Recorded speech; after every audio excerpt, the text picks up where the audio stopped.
वंश में महाराज आगे चल के नाम भी हुए हैं और इन्हीं के वंश में भगवान ऋषभ देव का अवतार हुआ है। बोलो ऋषभ देव भगवान की। हमारे 24 अवतारों में से एक श्री ऋषभ देव भगवान। ये ऋषभ देव भगवान अंत में परमहंस हो गए और नग्न होकर विचरण करने लगे जंगलों में परमहंस होकर। तो एक अरहन नाम के राजा ने इनको अपना गुरु मानकर उनका आचरण करना शुरू कर दिया। तो यहीं से जैन धर्म की शुरुआत हो गई हमारे ऋषभ देव। प्रेमराज जी के वंश में महाराज भरत हुए हैं जिनकी 3 जन्मों की कथा आती है। प्रथम जन्म में ये भरत जी चौथे पन में इनको वैराग्य हो गया कि संसार में कुछ नहीं रखा, भगवान का भजन करूंगा। रत्नजड़ित सिंहासन घर परिवार सब छोड़ छाड़ कर गए भजन करने। एक मृग के मोह में आ गए। प्रेम से कहो जय श्री राम। राजा ने अपना घर परिवार राज को सब छोड़ दिया और भरत जी वन में जाकर कुटिया बनाकर रहने लगे, भगवान का भजन करने लगे। एक दिन नदी में स्नान कर रहे थे, तभी एक गर्भिणी हिरणी भी आकर के पानी पी रही थी।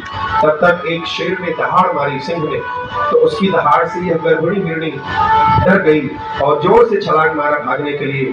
तो इतना वेग था छलांग मारने में कि इसका गर्भपात हो गया, बच्चा हो गया हिरणी का। हिरणी उसी समय मर गई और यह बालक नदी में गिर के बहने लगा। ये दृश्य सब भरत जी के सामने हो रहा था। तो भरत जी को दया आई, हाय इस बालक का, हिरण के बच्चे का कैसा भाग्य है, पिता का पता नहीं, जन्मते ही मां मर गई, अल्लाह जाने कहां जाएगा।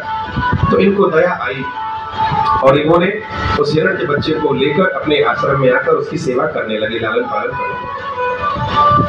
मोह माया से बचने के लिए अपना घर परिवार राजा पाट घर छोड़ा था, लेकिन यहाँ हिरण से प्रेम कर रहे थे, मोह कर रहे थे। इसलिए आसक्ति कभी भी आ सकती, मोह कभी भी हो सकता। ये मत सोचना कि घर परिवार छोड़ दिया तो मोह नहीं होगा। मोह तो कुत्ता बिल्ली से भी हो जाता है।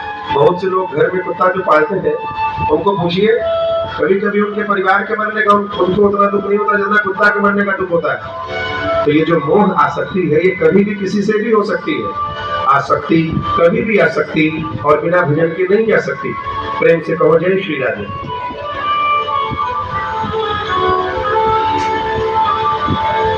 तो श्री भरत जी को मोह हो गया। एक दिन भरत जी उसके साथ खाना पीना उठना खेलना कूदना इतना साथ में रहे कि उस हिरण से मोह हो गया भरत जी को। एक दिन भरत जी सुबह सुबह पूजा पाठ ध्यान नित्य क्रिया में लगे थे। वो हिरण बाहर आंगन में खेल रहा था, तब तक एक हिरणों का झुंड आया। तो वो हिरण का बच्चा अपने जैसे लोगों को देखकर उन्हीं के साथ चल दिया। अब भरत जी उठे, लगे अपने बच्चे